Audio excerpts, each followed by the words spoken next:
24번. 셰익스피어도 따라잡기 힘든 언어의 진화. 내용 바로 들어갈게.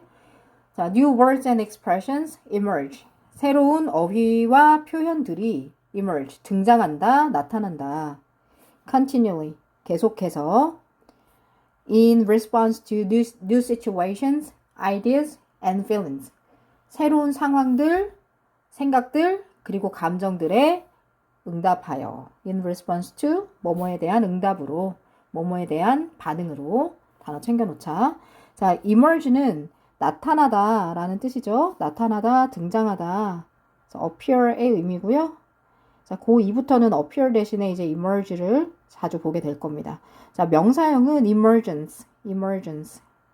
emergence는 이제 등장, 뭐 나타나는 것, 출현이라는 뜻이고, 뭐 역시 동의어로는 appear의 명사형 appearance라든지, 아니면 우리 앞선 지문에서 advent라는 단어 기억나요? advent, 출현, 도래, 비슷한 거죠. 유효어로 정리를 해 놓읍시다. The Oxford English Dictionary. 자, 옥스포드 영어 사전은 publishes, 출간한다. supplements of new words and expressions.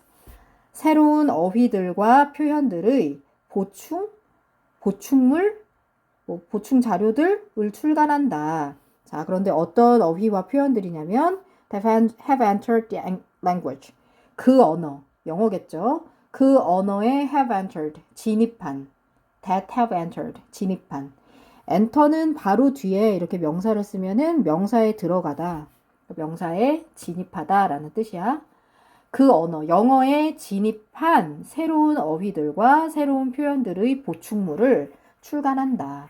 보충물을 출간한다는 게 무슨 말이냐면, 신조어들이 막 생기잖아요. 그럼 사전에 그 신조어들을 더 포함을 해가지고 추가를 해서 이제 개정판 같은 걸 내는 거죠. 이제 그런 걸 우리가 이제 증보판이라고 하거든요. 그래서 이 서플리멘트를 증보판 정도로 해석을 하시면 자연스럽습니다. 증보판. 보강을 해서 만든 에디션. 이제 그걸 출간을 하죠. Some people deplore this kind of thing. 어떤 사람들은 이런 종류의 것을 deplore, 한탄합니다. 개탄합니다. 아, 이런 종류의 것은 뭘까요? 이런 종류의 것은 신조어들이 마구 생겨나는 거죠. 신조어들이 생겨나는 걸 개탄하는 사람들이 있어요. 이게 무슨 말이야? 요즘 애들 쓰는 말 하나도 못 알아듣겠다. 세종대왕님이 노하시겠다. 자, 이런 사람들은 개탄을 하고 and see it, 그것을 봅니다. 자, 이때 그것이 가리키는 건 this kind of thing 이겠죠. 자, 이런 종류의 일, 즉 신조어들이 마구 생겨나는 일을 as a drift라고 봅니다. From correct English, 뭐로부터의? 올바른 영어로부터의 drift다라고 봅니다. 자, drift라는 단어 표시를 좀 해놓자. drift는 표류, 배가 둥둥 떠가는 걸 말하는 거죠. 표류나 이동이라는 의미죠. 표류, 이동. 그러니까 얘들아, 지금 이 덩어리가 약간 어떤 느낌이냐면은 올바른 영어가 있는데 올바른 영어에서 점점 이렇게 둥둥둥 떠서 멀어진다는 느낌이야. 약간 drift가 지금. 이해되니? 그러니까 이렇게 개탄하는 사람들은 이렇게 신조어가 많이 생겨나는 이런 현상을 올바른 영어로부터 뭔가 멀어지는 거다. 이동하는 거다. drift를 여기서 이동 정도로 해석하면 좋은데 멀어지는 거다. 이렇게 생각을 한다는 거야. 본다는 거야. 근데 마이너스라고 생각한다는 얘기네요. But, 하지만, 자, 별표 쳐놓자. 하지만, it was only in the 18th century. 자, 오로지 18세기에 였다.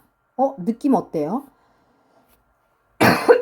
자, it was가 있고, 오로지 18세기였다. 하고 먼저 뭔가 부사 덩어리를 먼저 말한 다음에 대덩어리 한 것은 하고 뒷부분을 붙여서 해석할 거잖아요. 어떤 느낌이 들죠? 그렇죠. 18세기에였어. 이게 18세기에가 강조되는 느낌이 들죠. 이 문장은 강조구문이다. It is that, it was that, 강조구문. 이렇게 강조구문은 중간에 only in the 18th century 같이 이렇게 전명구를 강조할 수도 있어요. 명사나 부사구를 이렇게 보통 강조합니다. 자, 해석을 계속해보면 오로지 18세기에였다. That any attempt was made. 어떤 시도든지가 was made. 만들어졌던 것은. 됐지? 뭐 하기 위해서 뭐뭐 하려는 시도. 자, to formalize spelling and punctuation of English at all. 자, 영어를 애초에 에롤 같은 거는 그냥 강조하는 거니까 해석 안 해도 괜찮아. 자, 영어의 스펠링, 철자와 punctuation, 구두점, 뭐 구두점 찍는 거. 구두점 찍는 게 뭐냐면은 뭐 마침표를 어디다 찍을 거냐, 쉼표를 어디다 찍을 거냐, 콜론, 세미콜론을 어디다 찍을 거냐 하는 거 말하는 거야. 자, 이것을 formalize, 공식화하려는 어떤 시도든 만들어졌던 것은 오로지 18세기에서였다. 됐죠? 자, 이 말은 뭘 의미해요? 그쵸. 18세기 이전에는 이렇게 영어의 문법 체계라고 할까요? 쉽게 말해서 문법 체계를 공식화하려는 시도 자체가 18세기 이전에는 없었다. 그러니까 아예 애초에 올바른 영어라는 기준 자체가 없었다. 이해되지? The language we speak in the 21st century. 자, 21세기에 우리가 말하는 그 언어는 되죠? 자, we speak와 the language와 we speak 사이에는 끊고 수식, 목적격 관계대명사 위치나 대시, 생략돼 있다. 21세기에 우리가 말하는 그 언어, 영어겠죠. 영어는 would be virtually unintelligible. 실질적으로, virtually는 가상으로라는 뜻도 있지만 실질적으로라는 뜻도 있어. 알아나? 실질적으로 would be unintelligible. 이해할 수 없을 것이다. 우리가 지금 쓰는 언어, 영어는 이해할 수 없을 것이다. 불가해할 것이다. To Shakespeare, 누구에게? 셰익스피어에게. 불가해할 것이다. And, 그리고 so would his way of speaking to us. 또한 그럴 것이다. 자, 이 문장에 얘들아 so 동사 V 보이시죠? so vs 구조로 썼죠? 해석 어떻게 하죠? s도 또한 그러하다. 이렇게 해석하죠. 그죠? So would his way of speaking이니까 이 would의 주어가 his way of speaking이야. 그의 말하는 방식, 즉 셰익스피어의 말하는 방식 또한 그러할 것이다. would, 그러할 것이다. to us, 우리에게. 자, 그러할 것이다라는 건 뭘 의미하지? 그러할 거라는 게? 그렇지? 실질적으로 불가해할 거다 이 말이죠.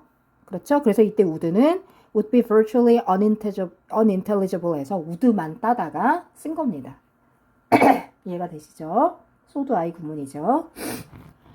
자, 아무튼 내용에 일단 더 집중을 해서 글을 읽어보면, 그러니까 우리가 21세기에 쓰는 언어하고 셰익스피어는 1500년, 뭐 1600년 이 당시 사람인데 그 당시에 쓰던 언어하고 굉장히 다르다는 거죠. 그러니까 셰익스피어의 언어를 우리도 이해할 수 없고 우리의 언어를 셰익스피어도 이해할 수 없다. 서로 이해하지 못한다는 얘기죠. 시대마다 언어가 달라진다는 얘기입니다. 자, Alvin Toffler estimated that. 엘빈 토플러가 추정합니다. estimate, 추정하다, 뭐 측정하다, 평가하다. 엘빈 토플러는 추정합니다. 자, 뭐라고 추정하냐면 그 엘빈 토플러는 미국의 엄청 유명한 미래학자거든. 많이 나와요. 독해 지문에 많이 나와. 뭐 제3의 물결 이런 저서 굉장히 유명한 저서를 썼고 뭐 지식사회가 도래할 것이다 이런 이야기를 벌써 1980년대, 70년대 이때쯤부터 이야기했던 사람이야. 아무튼 이 엘빈 토플러가 추정하기를 뭐라고 추정하냐면 셰익스피어가 would probably only understand. 자, 아마도 오직 이해할 거다.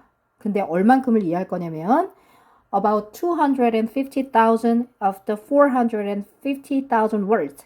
자, 45만 단어들 중에 25만, 대략 25만 개 정도만 이해할 것이다. 되죠? In general use. 일반적인 쓰임 속에 있는, 직역해봐. general use 속에 있는, 일반적인 쓰임 속에 있는 45만 개의 단어. 즉, 일반적으로 사용되는 45만 개의 단어. 그래서 in general use는 일반적으로 사용되는 generally used의 의미야. 그렇게 해석하면 자연스러워. 일반적으로 사용되는 45만 개의 단어. in the English language now. 영어라는 언어에서 지금.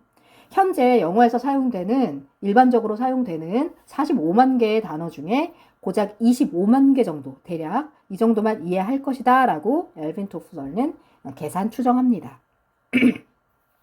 자, 그러니까 이 말은 무슨 의미예요? 셰익스피어가 살던 그 1500년, 1600년, 16, 17세기 그때보다 지금 21세기에 영어가 단어 개수 자체가 몇 개가 늘었어. 20만 개씩이나 늘어났다는 얘기야. 언어가 이렇게 새롭게 창조된다는 얘기예요. 새 언어가. 이해가 돼요? 네. In other words, 다시 말해서 so to speak. 그러니까 말하자면 재진수라는 거죠. If Shakespeare were to materialize in London today, 만약에 셰익스피어가 were to materialize 한다면, 뭔 말이야? were to materialize 한다면, 잠깐만 얘들아. were to는 자 이렇게 가정법 문장의 if절에서 were to를 썼다. if절에 were to를 쓰면 혹은 should를 쓰면 그리고 뒤에 본동사를 쓰면 이때 were to나 should는 혹시라도 라고 해석하면 돼. 혹시라도 실현 가능성이 희박한 일을 나타낼 때 쓸 수 있는 동사야. 그래서 if절에 if should가 나오면 혹시라도 뭐뭐 하면 이라고 해석을 해볼게요. 자, 셰익스피어가 오늘날 런던에 혹시라도 materialize 하면 he would understand. 그는 이해할 것이다. On average, 평균적으로 only 5 out of every 9 words in our vocabulary. 우리의 어휘 속에 있는 every 9 words. 매 9개의 어휘들 중 out of 뭐뭐 중 only 5 오로지 5개 정도만 이해할 것이다. 즉 9분의 5 정도밖에 못 알아들을 거다. 이해되죠? 그래서 그때 당시에 비해서 새로운 언어가 굉장히 많이 생겨났다라는 얘기죠. 됐죠? 자, 마지막 문장에 얘들아, every 9 words 이렇게 썼잖아. every 뒤에 이렇게 복수를 쓰네. 그지? 이렇게 쓰면은 매 뭐뭐마다 라는 뜻이야. every 9 words, 매 9단어마다. every 3 days, 매 3일마다. 뭐 이런 식으로 해석을 해주면 돼요. 알았죠? 그래서 쓸 때도 every 9 words, every 2 days, every 3 hours 이렇게 뒤에 복수를 쓴다. 원래 every는 단수를 쓰잖아. 뒤에 명사를. 이 경우는 예외적으로 복수를 쓴다. 매 뭐뭐마다 라는 뜻이다. 이렇게 기억을 해놓자. 선생님이 지금 마지막 문장에서 materialize를 일부러 해석을 안 했어. 왜냐면 고2 학생들이 실제 시험장에서 materialize를 알 확률이 낮기 때문에. 오케이? 그냥 해석했어. 영어로 집어넣고. 그래도 문맥상 파악할 수 있어야 돼요. 그게 진짜 어휘력이에요. 무슨 의미겠어요? 오늘날 셰익스피어가 혹시라도 런던에 materialize 하면 그는 9개 단어 중 5개만 이해할 것이다. 즉 런던에 혹시라도 그냥 나타나면 이란 뜻이야. 이해되니? 이때 materialize가 나타나면 이란 뜻이야. 원래 materialize는 물질화하다잖아요. 물질화하다. 물질로 만드는 건데 뭐냐면 개념. 손에 잡히지 않은 실체가 없는 그냥 컨셉. 개념이나 아이디어를 물질로 만드는 거거든. 그래서 실체화하다, 구체화하다 이런 뜻이야. 그러니까 셰익스피어가 지금 죽었으니까 물질이 없잖아요. 그의 육신이 없잖아. 근데 그 육신이 갑자기 짜자잔 하고 나타난다면 이 소리야. 이해되죠? 그래서 materialize는 여기에서 suddenly appear 정도로 해석하면 됩니다. suddenly appear.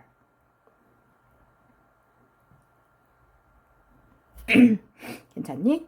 자, 이 문제가 실제로 제목 문제로 출제가 됐었어요. 그래서 잠깐 지우고 선지가 어떻게 출제됐었는지를 잠깐 볼게요.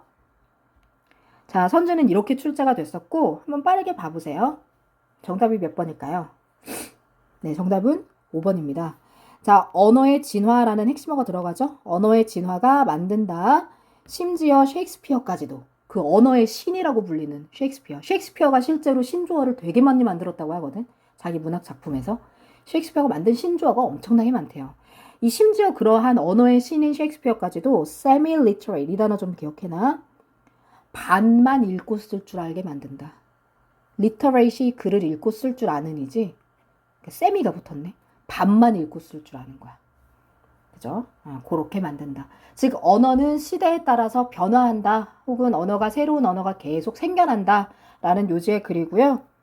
자, 그런 의미에서 이 글은 핵심 소재를 언어의 창조성, 언어의 성질 중에 언어의 창조성 혹은 언어의 가변성 정도로 정리를 해볼 수 있을 것 같아요. 언어의 창조성. 창조성은 creativity라고 쓰시면 되겠고요. 가변성보다는 나는 이제 창조성이 더 좋은 것 같아. 새로운 어휘가 많이 생긴다는 이 글의 맥락이 그런 거니까. 가변성, 그래도 뭐, 나온 김에 단어 많이 알면 좋잖아. variability 하면 이게 가변성이죠. 창조성, creativity에 관한 글이다. 자, 단어가 중요한 게 많아서 단어 좀만 표시를 해놓고 넘어갑시다. 자, 아까 전에 어떤 단어가 있었냐면 emerge, 나타나다, 등장하다 기억하시고요. 자, 그 다음에 drift. 얘들아, drift가 아까 전에 올바른 영어에서 둥둥둥 멀어지는 느낌이라 그랬어요. 이동, 표류라는 뜻이고요. 혼동 어휘로 draft 쓰지 않게 조심해라. draft는 초고나 초안. 어떤 원고를 쓸 때 다듬지 않은 초고 혹은 초안의 의미야. 자, 그 다음에 attempt 시도 뭐 이런 건 아시죠? 이 단어 너무 중요해. unintelligible. 이거 엄청 중요하다. intelligible이 무슨 뜻이야? intelligible 하면 얘는 이해할 수 있느냐 이거. 이해할 수 있는. intelligent라고 쓰면 큰일 나. intelligent는 뭐예요? intelligent. 얘는 지능이 있느냐. 지능이 있는. 지능이 있는. intelligible은 이해할 수 있는. ABLE가 들어가죠? 이해할 수 있는. 하나가 더 있어요. intellectual. intellectual. 이거 뭐예요? 얘는 지적인이에요. 지능이 있는 거랑 지적인 거는 어감이 달라요. 지능이 있는 거는 그냥 똑똑하고 약간 영리하고 그냥 그 정도의 느낌이야. AI도 지능은 있잖아. 그치? 근데 지적인 건 뭐냐면 와, 그 여자 진짜 지적이더라 하면은 뭐 지식 수준이 높고 고등교육을 받았고 그죠? 교육 수준이 높고 이런 걸 의미하는 겁니다. 이해되시죠? 그래서 세 개의 혼동 어휘를 형용사형을 잘 구별을 해서 기억을 해놓고 unintelligible은 이해할 수 없는이겠죠. 그러니까 불가해한 뭐라고 쓰는 거야? 불가해한이란 뜻이고 뭐 hard to understand 이해하기 어려운 이런 의미겠죠. hard to understand 혹은 얘들아 이 단어 아니 incomprehensible comprehend가 이해하다잖아요. 그래서 comprehensible 이해할 수 있는 incomprehensible 이해할 수 없는 동의어 챙겨놓자. 알았지? 단어 엄청 중요한 거 많아요. 자, 그 다음에 아까 이 materialize는 선생님은 그렇게 중요하다고는 생각 안 해요. 그냥 suddenly appear 정도의 의미다. 의미 해석 정도만 하시면 되겠습니다. 이해되죠? 이거 하나만 볼까요? punctuation이란 단어 있는데 punctuation이 뭐예요? 이게 구두점 찍는 거예요.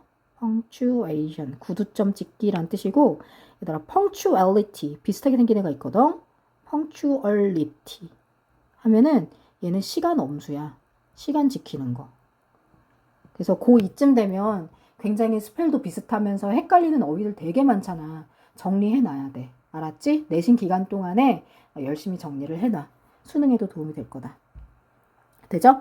자, 마지막으로 한 가지가 더 남았습니다. 이 지문에서 문장을 좀 전환을 해봐야 되는 문장이 있어서 그것 좀 하고 마무리를 할게요. 4번 문장 가봐. 자, 4번 문장을 보면 자, it, that 강조구문이지? it, that 강조구문. 지금 이 문장은 only in the 18th century라는 부사 덩어리를 it, that 강조구문으로 강조를 한 건데 이 문장을 다른 형태로 강조해서 쓸 수도 있어요. 어떻게 강조를 해서 쓰냐면 그냥 only in the 18th century를 문장 맨 앞에 쓰는 거예요. 오로지 18세기에. 문장 맨 앞에 쓰는 거야. 그러면 강조가 되거든. 얘를 문 뒤에다 쓰고 대신에 이렇게 only 부사구를 문 뒤에 쓰면은 any attempt was made라는 주어와 동사를 의문문 어순으로 도치시켜서 써야 돼. 뭐라고 그랬어? 의문문 어순으로 도치를 시켜서 써야 돼. 자, 의문문 어순으로 쓰려면 이 문장의 동사 was made에서 was를 주어 앞으로 보내는 거예요. 그래서 어떻게 씁니까? was any attempt made, okay? To formalize blah blah blah blah blah blah blah blah 이렇게 쓰시면 되는 거죠. 그래서 only in the 18th century를 문 뒤에 쓰고 was any attempt made 이렇게 의문문 어순으로 리드미컬하게 써줘라. 알았지? 문장 전환을 이제 서술형으로 잘 내는 학교라면은 반드시 연습을 하고 들어가라. 알았지? 자, 이렇게 얘들아 의문문 어순으로 도치를 시키는 문장이 보통 어떤 거냐면 부정어를 문두로 뺄 때 그렇잖아요. 뭐 not, never, little 같은 부정어를 문두로 빼면 주어와 동사가 의문문 어순으로 도치가 되잖아. 근데 부정어만 그런 게 아니라 지금처럼 only 부사 덩어리가 문 두로 빠져도 의문문 어순으로 주어 동사를 도치시켜 써야 돼. 이게 왜 그런 거냐면 only 부사 덩어리가 부정의 느낌이 있어서 그래. 이 말은 18세기에만 그 문법 체계가 이제 공식화하려는 시도가 만들어졌다. 18세기에만 이 얘기는 그 전에는 그런 시도가 없었다는 걸 의미하는 거거든. 그지? 그래서 부정의 의미를 담고 있기 때문에 부정어처럼 문 두로 빼면 의문문 어순 도치가 일어난다. 잘 알아놔야 돼요. 고2니까. 자, 하나 더, 문장 전환 하나만 더 해볼게요. So do I 구문 아까 있었죠? 거기로 오세요. So would his way of speaking to us. 요거요. 자, 얘를 문장 전환해서 쓰면 어떻게 될까요? 같은 의미의 문장으로 좀 더 명확하게 쓰면 그의 말하는 방식 또한 그러했다, 그러할 것이다 이 얘기는 실질적으로 불가해할 것이다 이 얘기잖아요. 그쵸? 그러니까 얘를 어떻게 쓸 수도 있는 거냐면 그의 말하는 방식 his way of speaking would be 자, 똑같이 쓰면 되겠죠? virtually unintelligible 이 자꾸 써봐. legible 너희들도 써봐. to us 우리에게 to 또한 이렇게 쓰면 되겠죠? 자, 문 위에다가 또한 역시란 뜻으로 to를 이렇게 써도 되지만 뭐 would be 요 자리에다가 also 이런 거 써도 뭐 괜찮겠죠? 그렇죠? 네, 이렇게 문장 전환 한번 연습을 해봐라. 알았지? 더 중요한 거는 문법 문제로 나왔을 때 so would 이런 걸 써야지 뭐 do를 쓴다든지 그러니까 여기서 does를 뭐 does, did 이런 걸 쓴다든지 is를 쓴다든지 하면 안 됩니다. 왜냐하면 would be virtually unintelligible을 대신해서 쓴 거기 때문에 조동사 would를 가져다가 쓰는 거죠. 자, 이해되시죠? 아, 네. 좀 설명할 것이 많아서 길어졌습니다. 열심히 공부하세요. 이 지문은 여기까지입니다.